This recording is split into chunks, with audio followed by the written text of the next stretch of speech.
So this Aries total solar eclipse is packing a bit of a punch. It's happening at 19 degrees and 24 minutes of Aries, and Chiron as it is at exactly the same degree and the same minute. So the wounded healer is very, very prominent here in this eclipse.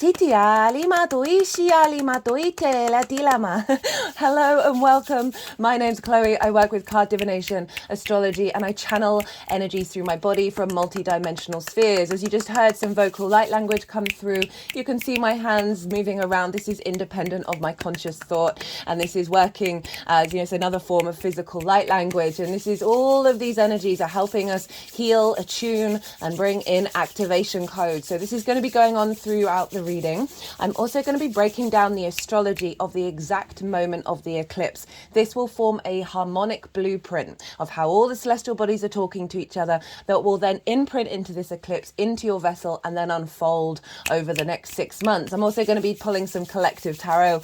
We've got all these oracle cards here. I always pull these before doing a transit series. They will be in their own separate reading. But just generally the overall message is we have gone through into some deep wisdom through the wounds that we may have faced. And now we're activating a new cycle. We're activating a new sense of self, and we're transforming into love. Funnily enough, even though Aries is ruled by Mars, but it makes total sense. And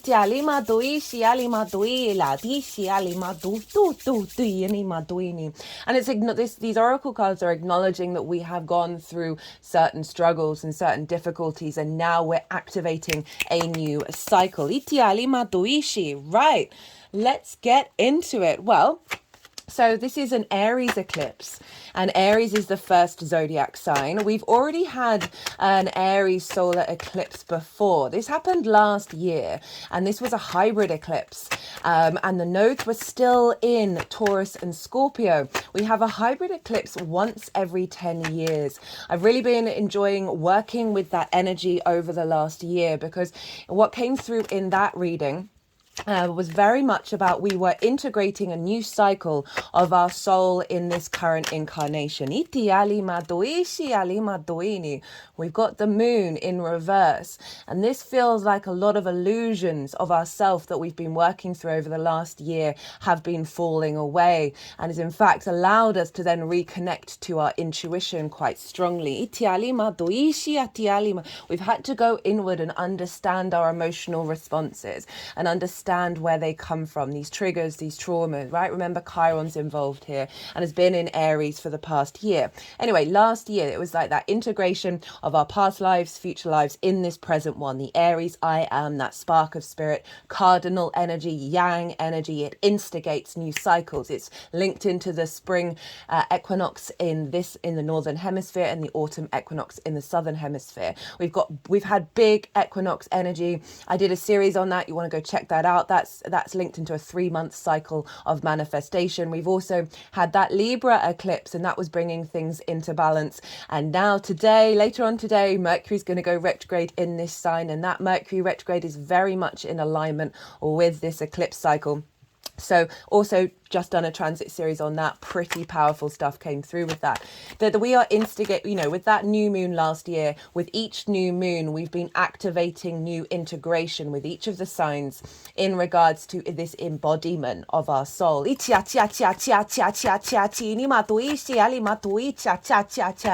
Now, potentially before this video gets released, I will have released a little video on that transmission that just came through there, which only got activated with the Mercury retrograde collective reading. I'd not heard it before.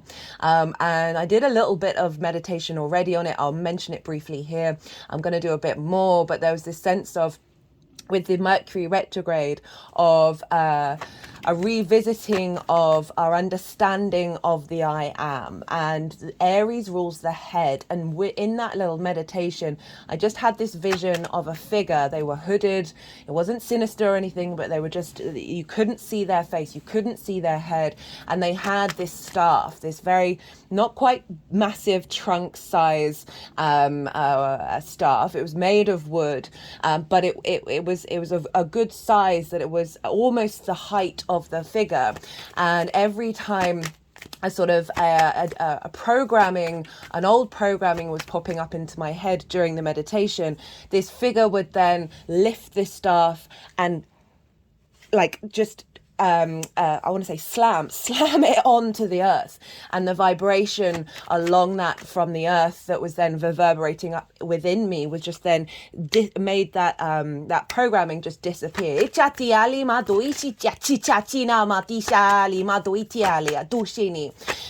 there's a real and another thing linked into that was, which is part of what this eclipse is, because, you know, Mercury retrograde is today. I'm recording this on the moon's day. On Monday, the moon is in the sign of Capricorn, which is squaring this energy. And what was I going to say? Yeah, so it's linked into... This retrograde cycle is very much linked into, sorry, I'm just getting the transit up for right now of where the moon is. Yeah, the moon's at 3 degrees of Capricorn at the moment, making a square to Neptune. And the ascendant's also in the sign of Cancer. That there's this... what came up around the meditation was we are releasing the death grip we have over the mind, over the head, over the will. That is linked into a lot of old programming.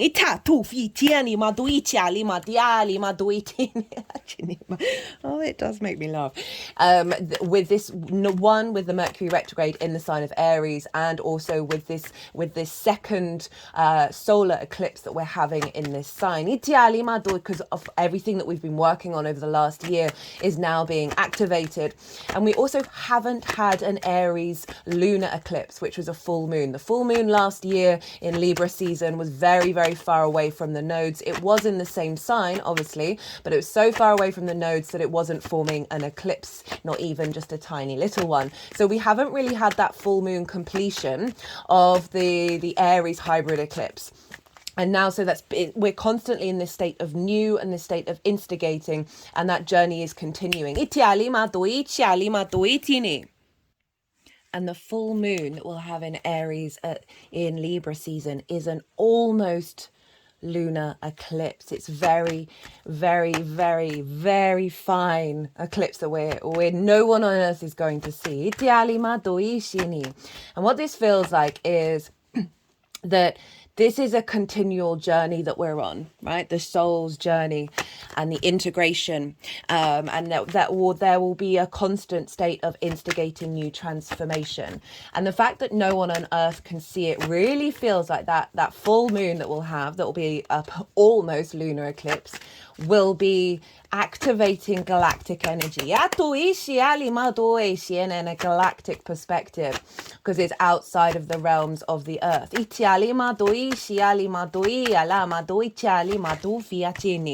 So we got some really powerful stuff going on. It's quite a month.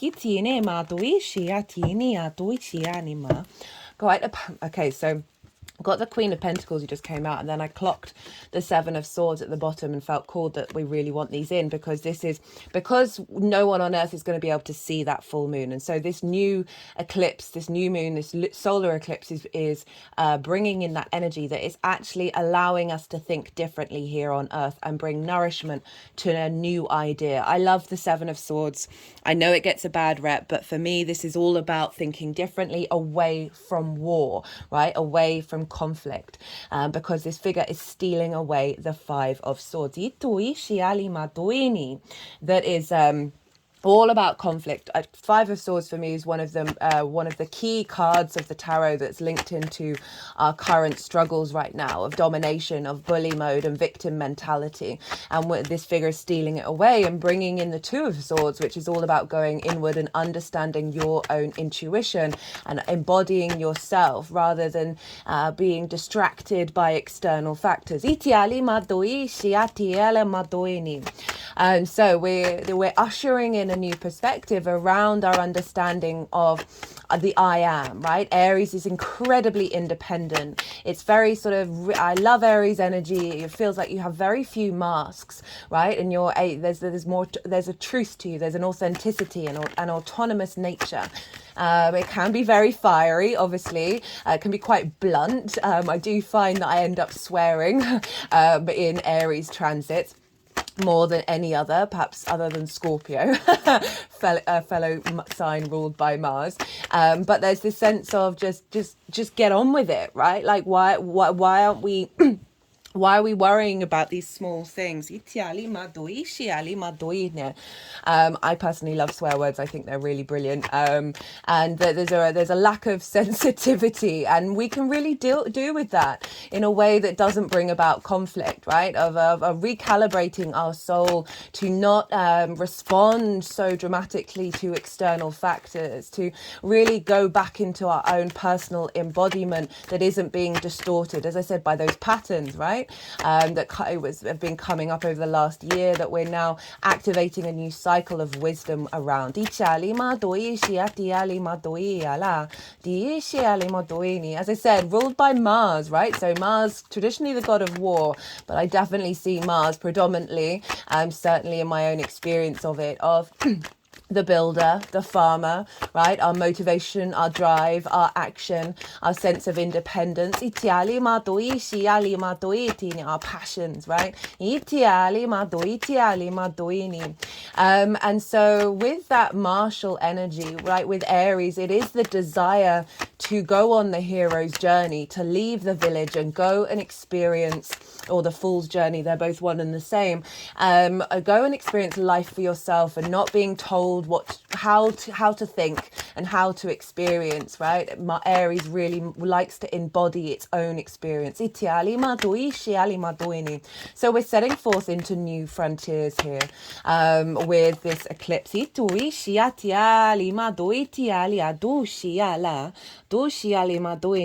that's just making me think about this is representing the journey that we've been on, the struggles and the difficulties that have come up because we're recalibrating to our soul, and your soul is you, it's not separate from you, but we have a lot of layers, a lot of trauma responses, a lot of conditioning that block our connection. And so the last year has seen sort of the rise of these old paradigms come up, right? But finding the wisdom to work through them, and that objective observation. Because when we're recalibrating to more a level of integration, right? This isn't about shaming parts of yourself. It's not about rejecting them. It's not about destroying the ego. It's not about rejecting duality. It's understanding that you are a multi-dimensional, multifaceted being capable of experiencing and feeling many things at once. But with this Ace of Cups, this is a sense of, through that journey, we have found the emotional overflow to be able to navigate it. And there's the dove of peace here, and I really like that we've got that Seven of Swords, which is bringing in this framework of peace, and we're having the emotional recalibration around finding that inner peace, right? Let's think, that's making me want to talk about Cancer. Okay, so with the eclipse cycles, the North Node is in Aries, South Node is in Libra, right? The North Node is the head of the dragon, what we're hungry for, what we're striving for, where we're headed. And the South Node is the tail of the dragon. It's often, I see it more as a yin, esoteric inner journey, right? The releasing. And with that releasing, we then cultivate and refine that which we are comfortable with. And we have a feedback loop between the North and the South Node. I have done a nodal transit series. It's in its own playlist for Aries and Libra. In those introductions, I talk about I talk about the themes of what the North Node means, North Node in Aries, same with the South Node, how they work together, because their energy is in a feedback loop. They are not separate. They are part of the same body. We want to come to the middle of this embodiment of this energy and not fear it, and realize the masculine yang active energy of the North Node is being supported by the yin feminine night energy, and so for then the actions of the head of the dragon is then facilitating the expansion of the tail. But I was going to talk about Cancer. But we've got the Judgment card. This is a real sense of resurrection. Some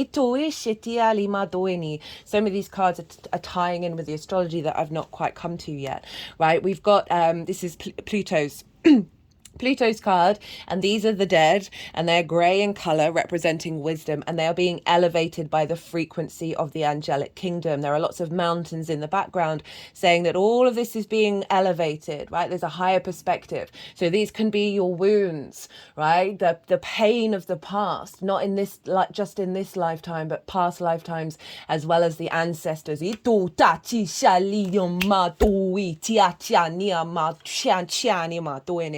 And these are being resurrected, right? These are being elevated with coming to a deeper sense of wisdom through the medicine. And this is all linked into Chiron, which I will get to, but I want to go back to Cancer. Okay.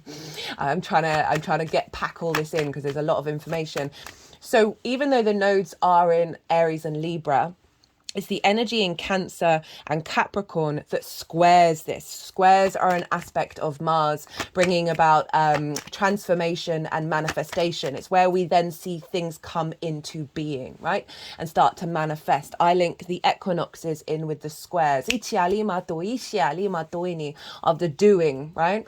And so we often find with Cancer transits and Capricorn transits, these are activating what's coming through with the eclipses. And so anything in Cancer and Capricorn in your natal chart is going to be going through a big phase of transformation. The Cancer area of the chart is sort of like the base, is kind of represents the south node energy of what's being released, what's being transformed, refined, as I said, that more esoteric understanding that's going to serve you in the long term. And the Capricorn energy is more of the north node of like where we're headed, like what's being built and what we're striving for. And so with this Ace of Cups, with that moon in reverse, and acknowledging that the Cancer area of our chart, our personal connection to emotions, is going through a state of refinement that is bringing in more peace rather than heightened trauma or sensitivity to not being understood or your emotions not being clear and all of that. We're having a real sense of refinement, as with the Judgment on top of that. Right, let's get into the astrology. So, Aries eclipse. There's the eclipse itself isn't making that many aspects. But I will be talking about the aspects and what's going on. Hello, Mars. With the rulership, right? We've got the Tower. Love the Tower. This is Mars's card. I also very much see this as Uranus's card. The Tower is all about. It can be difficult, right? But I've certainly had my own Tower moments. In fact, my whole life blew up and it was very, very Tower-like, but it needed to happen because my soul was incredibly unhappy. And so you see here, all the chaos is happening at the top of the Tower. The foundations are still strong. So I'm just saying this out there. Yes, eclipses, these are big energies. And so there's some big changes can happen, new beginnings. And so we need to, and this is often can pull down other structures that may feel unsteady because we find change a bit difficult. But overall, it is taking you to the star. It is taking you to alignment with your unique self, with the ability to hope and dream from a higher space. So there's a sense of, with this eclipse, that there will be structures that are being pulled down. But okay, they just wanted to sort of go by this card and above this card, which is transform your life. And they've just put it over the Venusian Galactic Council card, which I put back and it came flying out again. So Venus is getting involved. She is in the astrology as well. Now, eclipses, they are significant because it's when the sun and the moon are meeting both on the vertical and the horizontal axis. So this is when they come physically conjunct one another. For most moons, they are conjunct by degree, but they're not on top of each other. And so we're aligning linear time with galactic time. We're aligning the 3D with the multidimensional, with source. And this is about longer term trajectories. The North Node in Aries won't come back for another 18 years. So it's a longer term cycle of liberation. This big kind of fated energy that is beyond your control, and very synchronistic, right? And so we're activating a new cycle here with this solar eclipse. with this energy. So there may be some disruption that you may have already felt. We're in eclipse cycle already, but this may happen after the eclipse. It all really does depend. It can vary, and these things take a while to unfold, right? So it is part of a longer term cycle.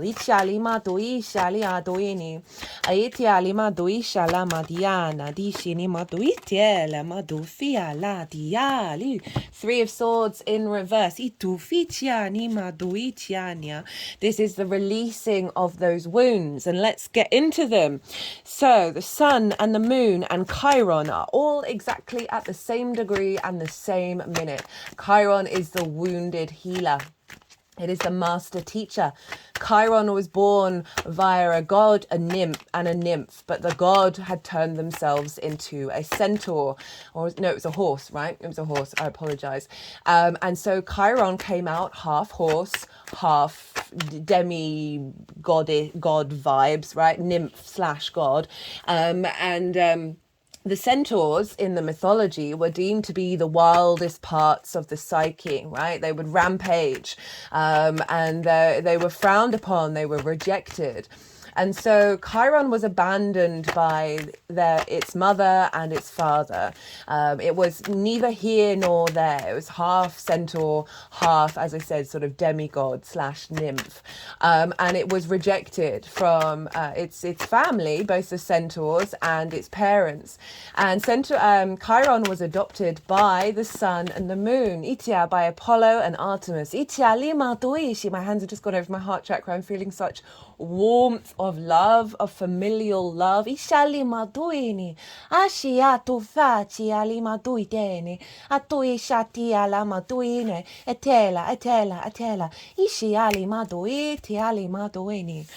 Ooh, that feels lovely. And so it's as if the mother and the father are holding Chiron in a new journey of the warmth of that being activated, of acknowledging that we are shifting our frequency as Chiron shifts its frequency and finds the balm to the wound.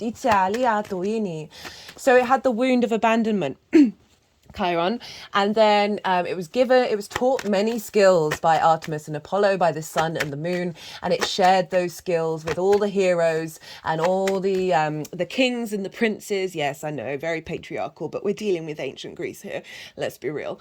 But you get the idea that this individual that was abandoned through that wound, through the love of the sun and the moon, was then recalibrated to be the master teacher. And Chiron received a wound from Hercules or Heracles. It wasn't intentional. They were in a fight. And I think it was with a snake. I think it was with a hydra, which has snake heads. And so this is really hilariously linked into the medicine that we get from snake bites, right? From the venom of snakes, and we often need another different snake in order to get the medicine from it. So it received this wound from someone it taught and was a dear friend, and this wound, even though it wasn't deliberate, of like that, it never healed. So it's tapping into both the emotional, psychological, and physical and spiritual wounds that we face as a species. Right, and through those wounds we find the medicine, right? Through the snake bite, through the venom, we find the antidote. Chiron is often linked into sort of past life wounds that we felt, that we're now here in this incarnation to find deep wisdom around. And so often healers have gone through difficult journeys. They've healed themselves and then share that journey with others, and this is where we share that and embody that. It doesn't necessarily mean that you have to then do that as a healer, but the wisdom that you integrate around the wounds that you've experienced in life. And we are currently in a very heavy dynamic, and so we have a lot of wounds, a lot of trauma that we're working through collectively and individually. But just by embodying that sense of wisdom, that sense of perspective, that we are able to then through that frequency that we have within us, it is then available to those around us. We don't have to say or do anything, and then it's also available to the collective.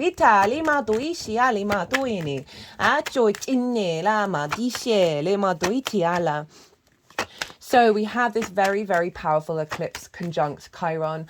And as I said, this is a shifting, especially with the Mercury retrograde, because Mercury is the daisies. There goes my ring light. Come down. Ishiali as I am. It's so funny, the light, the diminishing of the light, or the vision of the light. Itiali matuini. Ishala. Itufa. I was talking about the Mercury retrograde as I knocked over some technological equipment. That Mercury is very much linked into the North Node by aspect and Chiron in its placements, and so there's a real sense of recalibration of the pathways in our brain that are sort of transforming through the fire of Aries, that instigating of transformation of old patterns being transformed into the wisdom. And then this is really activated by this eclipse. As I said, Mercury's retrograding today, 7 days before the eclipse, so very much in alignment with the revisiting and re-understanding and finding the depth and the nuance, that's the retrograde of all of this with Chiron, of really allowing us to step into that wisdom phrase rather than the wound. But it's not denying the pain and the suffering you may have gone through. Never that. Never, ever, ever that. But as I said at the beginning, you are a multifaceted, multi-dimensional being who is currently in the present, right? And we can both hold that space for the wound and the understanding of why the wound, but step into the place of love and the sense of expansion and a lack of limits in the present moment that then brings in co-creation with Source. Mercury is retrograde, as I said, at the time of this lunation, and is about 5 degrees away from it. So it's still in a close conjunction. So we have the power of Mercury in its retrograde phase, bringing this depth and wisdom of understanding, and then that's imprinting into Mercury of what this eclipse is all about. So then the rest of the retrograde will be linked into that very powerful eclipse energy. Emotional control. Cut the deck, got the 9 of Cups and the 9 of Wands in reverse, so 2 9s showing up here. And so this, with, you know, talking about Mercury and how we collect information, what we do with it, what we're interested in, how we share that information. For me, Mercury is all about flow, messenger of the gods. It's about the flow of information, and everything is information. So how are we bringing about flow? And with Mercury combined with this new moon, with this eclipse, it is combined with Chiron, is activating a cycle of emotional control, right? The King of Cups is very sovereign in its nature. It's very in command of its own emotions. It's sitting on top of an ocean on a stone throne. You know, not bothered. It's not bothered by the fact that the waves are really big, right? It's just really just chill. And this is our intuition, right? The moon, you think about the moon and our intuition and the clarity that we have behind it with the sun. That clarity is pouring into the moon and activating a new cycle of us being, Mercury retrograde, us being able to tap into the depths of our intuition and perceive information that isn't linear. So healing a lot of wounds around our emotional body that then allows us to be able, as in like non-linear thinking, so thinking about the past and the future and bringing into a space of stillness, even though everything around us may be rocky, and really allowing to be able to activate that with our intuition. 9 of Wands in reverse. This is the sort of the wounded warrior, the very sort of on the defensive, exhausted, like feeling like all alone, very independent energy, but like, I've got to keep going, I've got to keep defending this. With this card, I always say, do we need to engage in that? It's exhausting, but you burn out. It's a framework that is understandable, but actually is an injustice to our experience. And that's come up in reverse with the 9 of Cups upright. And these are very different energies, right? Exhausted, alone, just constantly ready for a fight. This 9 of Cups, this figure is so confident within themselves. They are not bothered about what other people think. They have the internal abundance and gratitude within them. They are feeling emotionally embodied in abundance.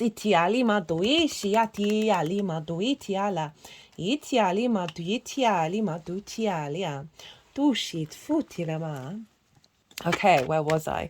So that's the Mercury energy with this retrograde, as I said, of our capacity to be non-linear in the way that we think, right? The moving back and forth 3 times, right? Back and forth in time. And so this is allowing us to activate a new paradigm in the way that we collect information around our soul, right? That spark of spirit, the I am, that flame, that initial initiation of fire and our personal connection to it, that is our soul. In esoteric traditions, fire is very much linked into source energy. We've got the Ace of Pentacles, right? So this is heralding in a new way that we are in the 3D. A renewal, an offering. This card for me is often, I use the term New Earth just because it's really easily accessible, because we are walking through this pathway, and these flowers are the same as the magician, our ability to manifest in the 3D, to bring in that magic. But through that pathway, through that arch, right, there is a mountain, again representing this higher perspective of bringing the multidimensional energy, bringing source energy into our 3D world. Just cut the deck and got the Knight of Swords and the Three of Cups. It's not about like disappearing and not being in this dimension. It's about being in love, being in peace, being authentic in this dimension, right? That's where we create. And so we've got the Knight of Swords with the Three of Cups and this embodiment of this new perspective, right? Knights represent their suit, they represent their element, and they embody it. There's sort of this ability to Aries is fast in terms of the like that spark, right? That initiation energy. And through this, we are then able to act on this new perspective that's bringing about a state of flow, bringing about that love that I just talked about, right? That sense of appreciation and value, and being there's an element of celebration, there's a sense of abundance, there's emotional connections with others rather than the separation and the conflict here of being on the defensive. So we've got a real shift of energy going on here. And as I said, this is the North Node. So this is where we're headed, what we're striving for. And the North Node exaggerates energy. It makes it big. So all of this is just being magnified. And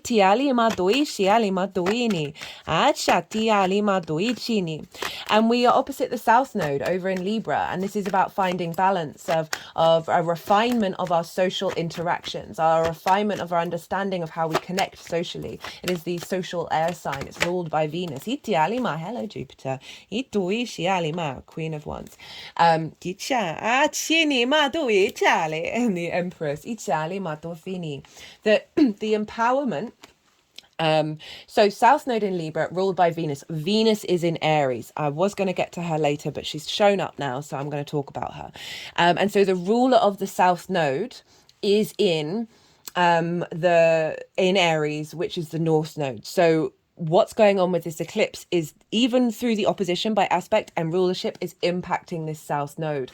So I love that we've got the Queen of Wands, Aries, Venus in a fire sign, energy, very independent, very fiery, very sort of, I'm going to protect the people that I love. I'm standing up for them. I'm going to go on great deeds in order to activate love.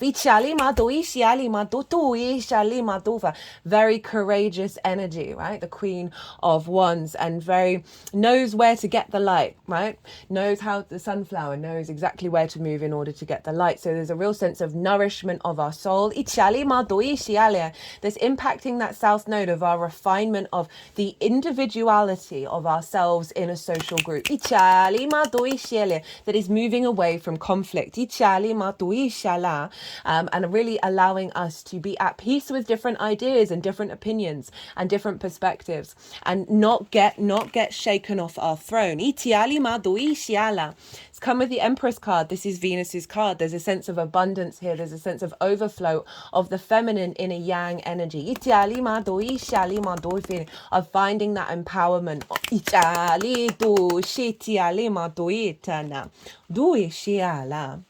And then we got the Wheel of Fortune, which is acknowledging that through all that work that we've done in the past, over the last year, we are activating a new cycle based on everything that we've worked on, where fate is turning upright. Now, the only other major aspect that this moon is making is a square with Ceres. Ceres is the largest asteroid in the asteroid belt. She is incredibly powerful. She is linked into Demetra. She is linked into all the earth grain goddesses of the world. She represents the harvest, right? A sense of abundance. And how do we nourish ourselves? How do we nourish others? And she's in the sign of Capricorn. which is the collective earth energy, right? The sense of longevity, the sense of the longer term tradition of our human species, of sharing is caring, of finding abundance, finding the nourishment in the. Funnily enough, we got the mountain card. That's sort of our understanding. Yes, we're very independent, we're very fiery, but connect back to the earth. Think back to what I said at the beginning about that vision that I had of this figure, like hitting the ground with this trunk of this staff of wood, and those vibrations moving outwards. Got the Two of Wands in reverse. This is acknowledging that we are no longer getting the lay of the new land. We are now implementing it. We are going out into the world. Going out into the world. As I say that, cut the deck, get the Fool. But Ceres, that sense of nourishment, and it's a square. So a square is an aspect of Mars, and Mars can bring about conflict, drama, frustration, winning at all costs. And so there may be an element of these traumas coming up around nourishment, around abundance, around that sense of security, and the mother energy, right? So with the moon as well, which is often linked into the mother, Ceres mourned her daughter Persephone, who Pluto took off into the underworld, and that meant that for half the year nothing grew. So it represents the cycles and honoring of the duality of the cycle. So we've got this sense of a square, a potential conflict around the expression of self and how we find nourishment through that. And that if there may be conflict that shows up of maybe feeling like it's not nourishing, and then working through and figuring out, okay, well, how do I refine that? How do I figure that out? But the other side of a square is manifestation, right? It's a hard aspect. It's ruled by Mars. This is about the action, motivations, and drives. This is when things get activated and manifest. So we've got this manifestation of deep earth nourishment. Now I've got 3 main guides that I work with at the moment, or work with me even. And that one that just came through is the masculine yang energy that's linked into earth protection and earth manifestation. So what I feel like this is that our individual journey is facilitating the nourishment of the earth. That we're receiving nourishment and also receiving nourishment from the earth to help us build and strengthen the capacity to hold being the individual with the nourishment of finding them. I'm just getting the feeling of moving away from like conformity, right? And not being influenced by the collective programming in a way that diminishes our soul's expression.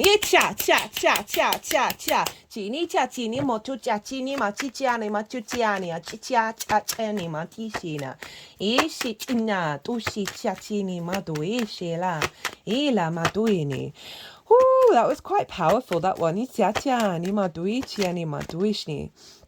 And right, okay, so is there anything else that wants to come through? Is there a card that wants to come through for series? We've got the Justice card and the Knight of Wands. So this is things coming into balance, and there being a sense of right, so Lady Justice, she's very empathetic, but also objective about the decisions, right? There's a sense of, we're embodying a sense of inner justice within ourselves, inner balance within ourselves, that is actually nourishing the spark of our then embodiment of the fire of Aries, right? The Knight of Wands, are our ability to bring this within ourselves. And as we move through the world, we are bringing in this state of equilibrium. This also represents a certain element around soul contracts, that we are activating a bigger soul contract. It wanted to go on the Wheel of Fortune, which is about big fated energy that is in alignment with our fire of our soul, and how it is a feedback loop between us and the earth. Right, let's get to rulership. So the ruler of Aries is Mars, and Mars is over and in the sign of Pisces, the collective water sign. Love Mars in Pisces, big fan. Conjoined Saturn. Mars in Pisces. Pisces is incredibly fluky, very synchronistic, lots of source energy, very spiritual in nature. It's also very empathetic. It understands all rivers lead to the same ocean. There's a sense of duality and honoring that and not hiding from the light and the dark. Itiali madoishi atiani madoini atiana. Very archetypal energy in Pisces because you're dealing with the collective emotional unconscious. And Mars being there, our motivation, our drive, our actions, our passions, we're finding with this transit of Mars being there that we are moving with a little more flow, a little more magic, a little more synchronicity. We're also finding the motivation to connect to our spirituality, connect to our source energy in an emotional way that brings us nourishment.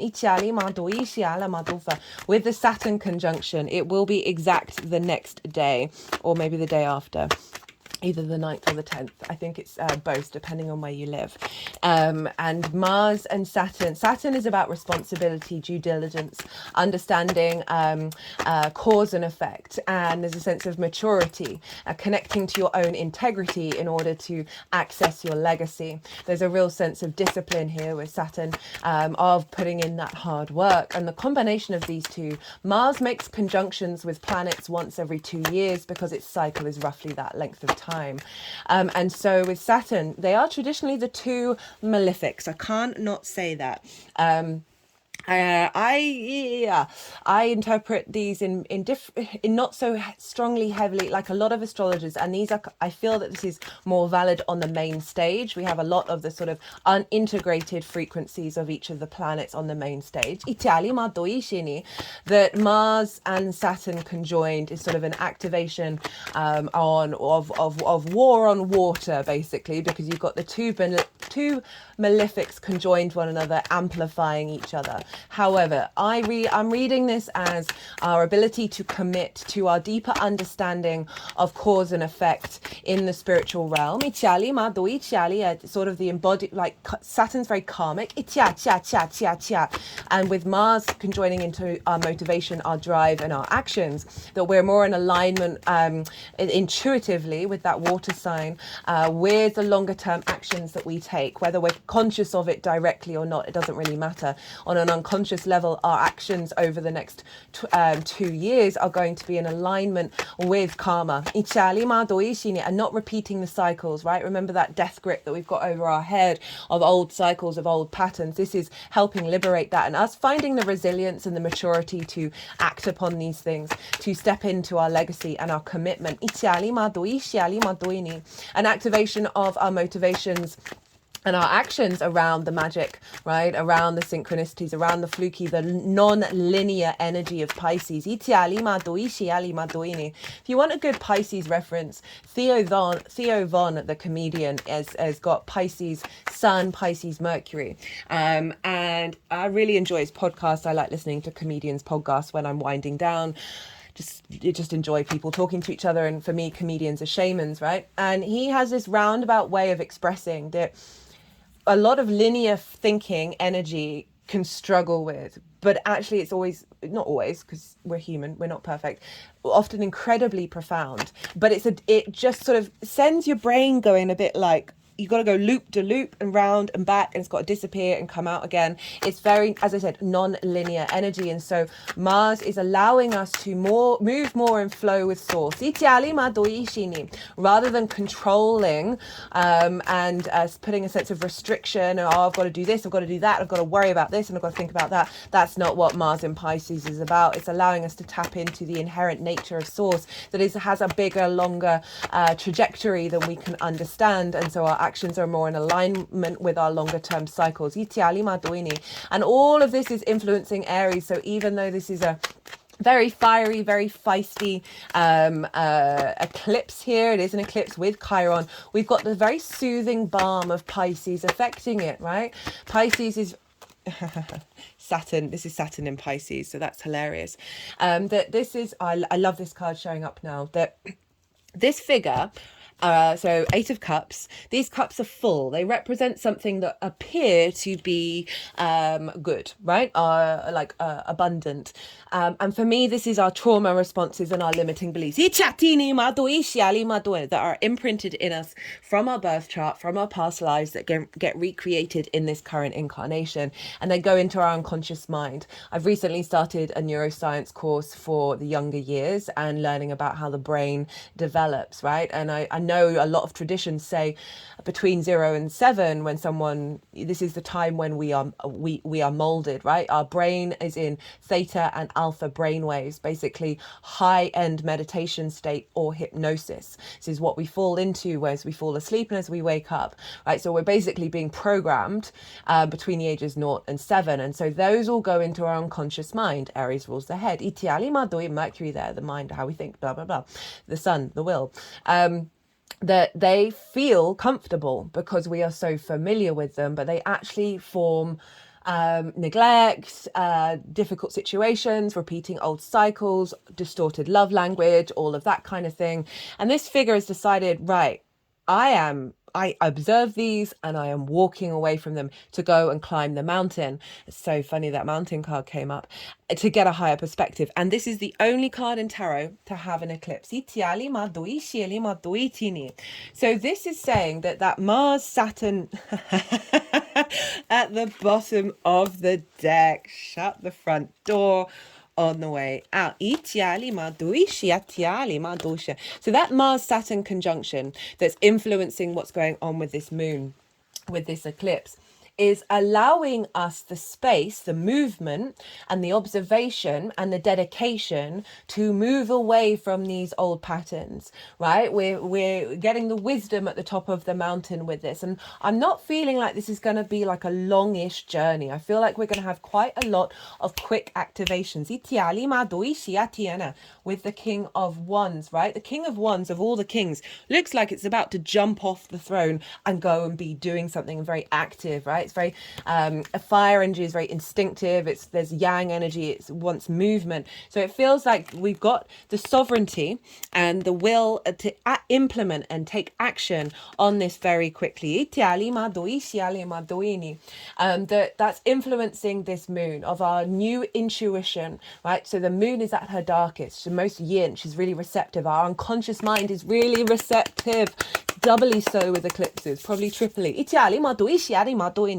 So this Mars Saturn energy of our ability to walk away from unconscious things. And this can be really difficult because they're so ingrained in the unconscious, but we've got that sword of light which says cords cut and breakthrough energy, divine protection, that there's a big activation going on here that's helping us move away from scarcity. This is feeling left out in the cold, not feeling supported, run down, exhausted, and as I said, this sense of scarcity, this fear mindset, the neglect we then recreate in our adult years. King of Wands and then the Emperor. This is the wisdom that's coming in. The Emperor is the highest octane of Aries, of the deep wisdom of its embodiment of its own experiences. And through its own experiences understands what actions it needs to take. And there's a sense of fluidity. That not only serve itself, but the empire.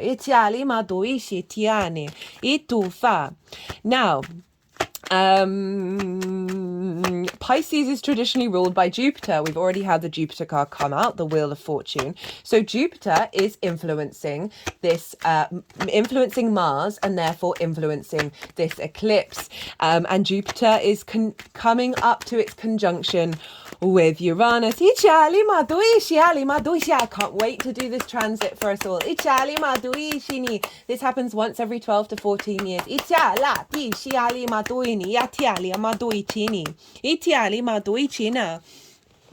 That's going to be on the 20th of April. It's probably going to be the next transit that I do. I'm so excited. Jupiter is, you know, the benefic, right? Is the greater benefic. It is about wisdom, a sense of knowing. It brings things together in order to expand and elevate. And with that knowing, with that wisdom, comes a deep sense of confidence, right? Not the brash, unintegrated ego, but a real confidence within yourself, a real sense of knowing. And that with that knowing comes from, even on an unconscious level, especially on an unconscious level. All right, we're bringing it in on the unconscious, of opportunities and luck and a sense of abundance. It's a yes planet, right? Saturn's more of a no planet, but they all are in cahoots to help us. Conjunct Uranus. So this is the liberator, the breaker of chains, the path clearer. It's going to come in and shake up your life if you are not in alignment with your soul's frequency. It's very uniquely itself in terms of all the other planets, right? Its axis is different, all its moons are retrograde, its north pole points towards the sun. It doesn't care that it's different to all the other planets. It is very confident and comfortable being itself, and it wants you to be the same. It's very innovative, very inventive. It's able to think beyond the confines of tradition. So these two combined, oh goodness, this is the expansion of liberation. The galactic energy, the innovative wisdom coming through that's creating galactic opportunities and luck.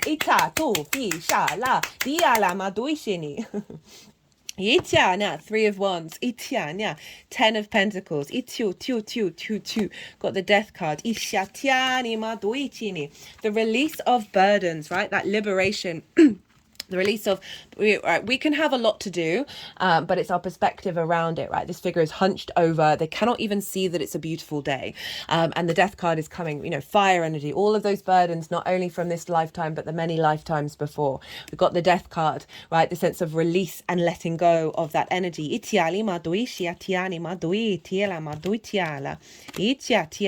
give us a sense of clarity of vision, this liberator. In modern astrology, Uranus rules Aquarius. For me, it's Saturn. I work with the Hellenistic principles, and this is the Aquarius card of the clarity of our actions, right, and being able to embody this new galactic energy. That's taking us on a new journey. This is the Sun in Aries. You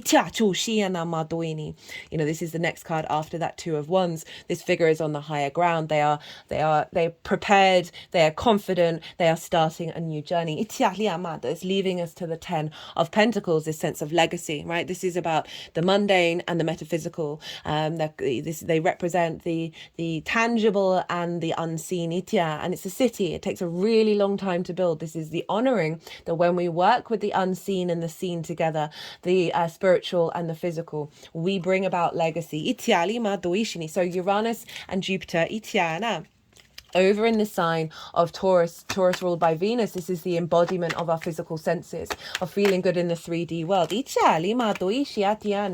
so we've got the two tens showing up, right? A clearing out, a releasing of the karma along the spine of those constructs, those ideas that have blocked us, our ability to be empowered, to be confident and secure in what it is that we're doing.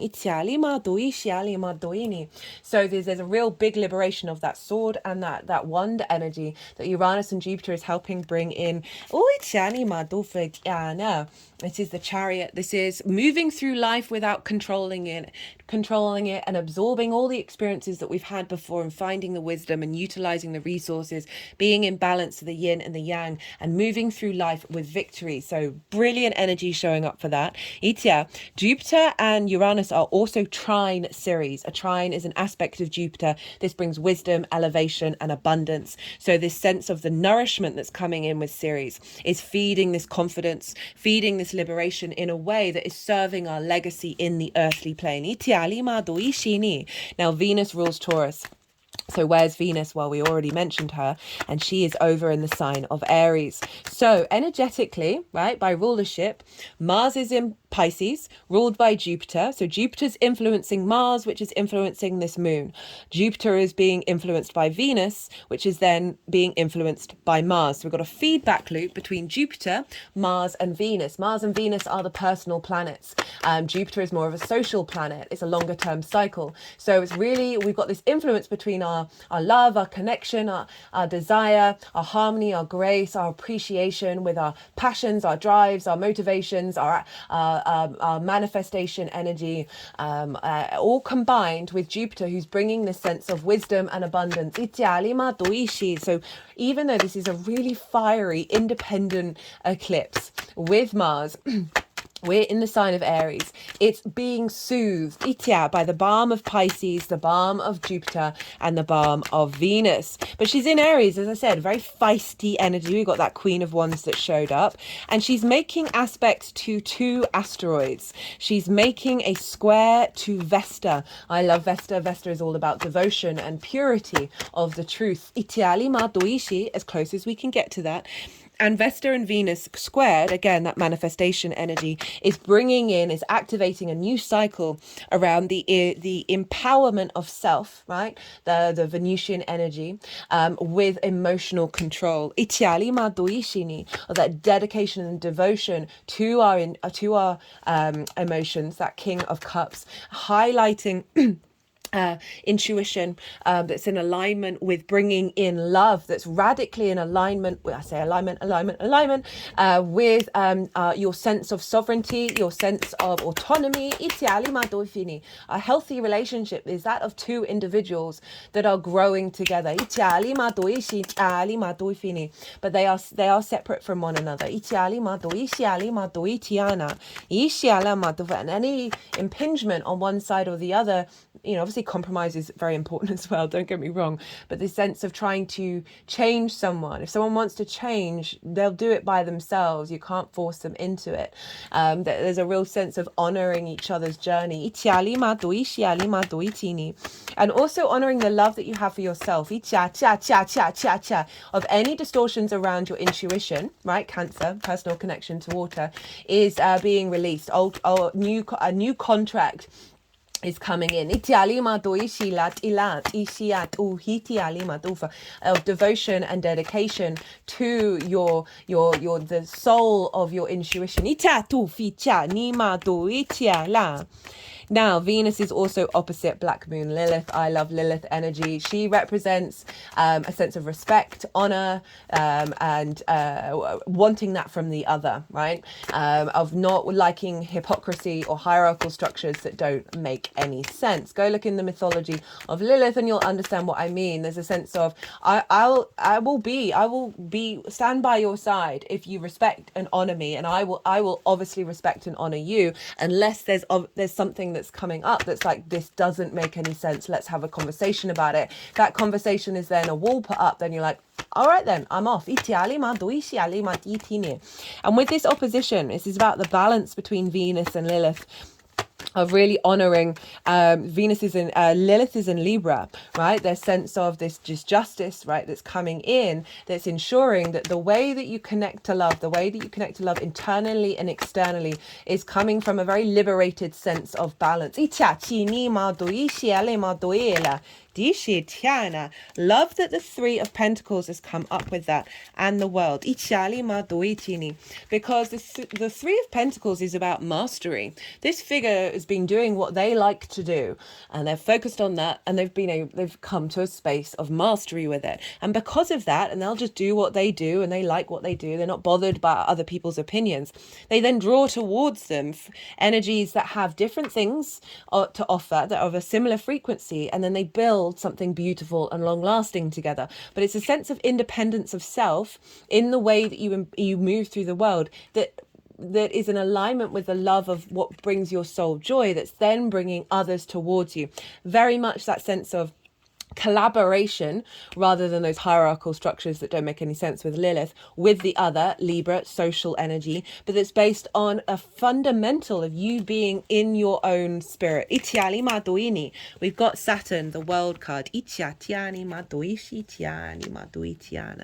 and this is know thyself and the world will open up to you. This figure is that we've got the Fool, the beginning of the major arcana, and we've got the World as the final card for the major arcana. And this is having gone on that journey, that soul journey, a recalibration of the self from everything that you've learned. The more that we know ourselves, the less boundaries that we need. Saturn's rings are slowly dissolving, right? So our need for boundaries are falling away, because when we truly understand ourselves and have this embodied sense of self, we need very little boundaries, because we are not affected by the external in a way that diminishes our sense of self, unless it's obviously for healing. So the less boundaries that we have, the less restrictions that we have, and then therefore this opens up the co-creation with source. This opens up the world to our being, so we then move through the world with such an understanding of self. Okay, cut the deck. I just like all the cards.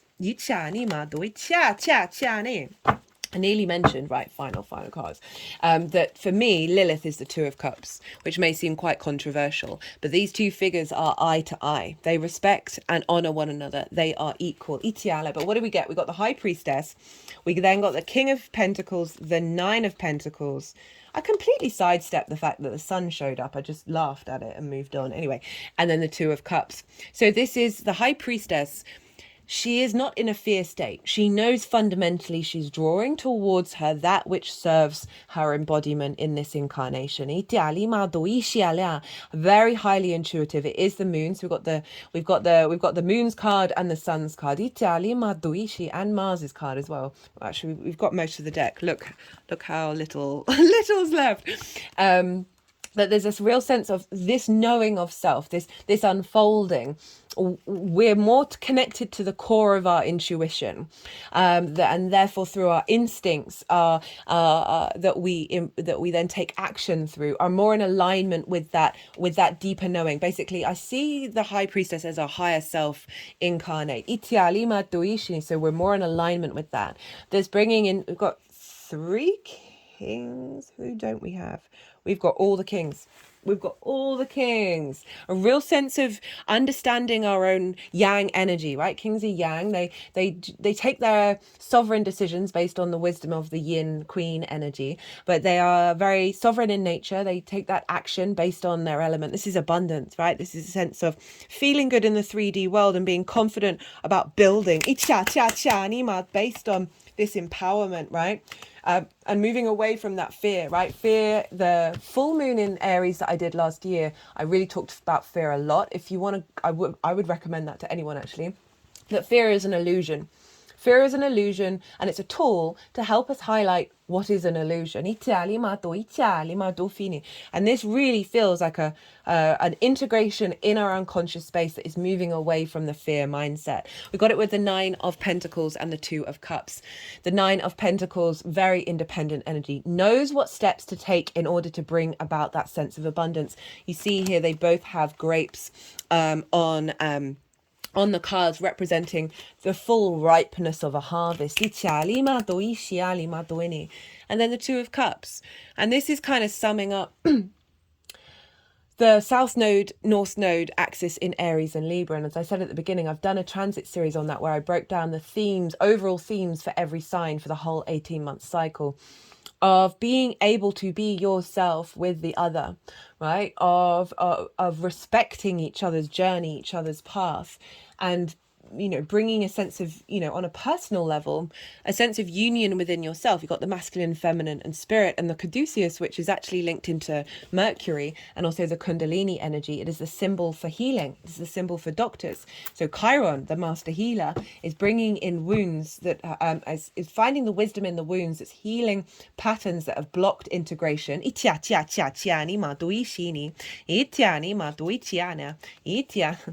wanted to come out before.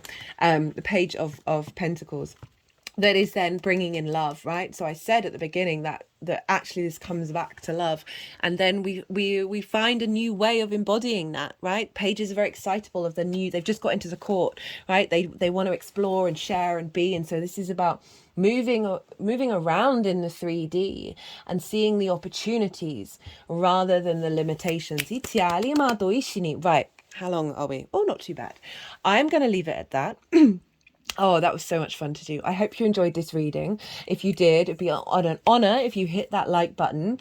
If you want a personal reading, my website is in the description box as well as on the channel page. I launched that at the spring equinox. So this is all very tied into this Aries energy. Had so much fun playing with AI art. I love AI art. I want to get into the mind of the AI. Yeah, if you want a personal reading, go check that out. But other than that, be good to yourselves, be good to those around you, and most importantly, be well until we meet again.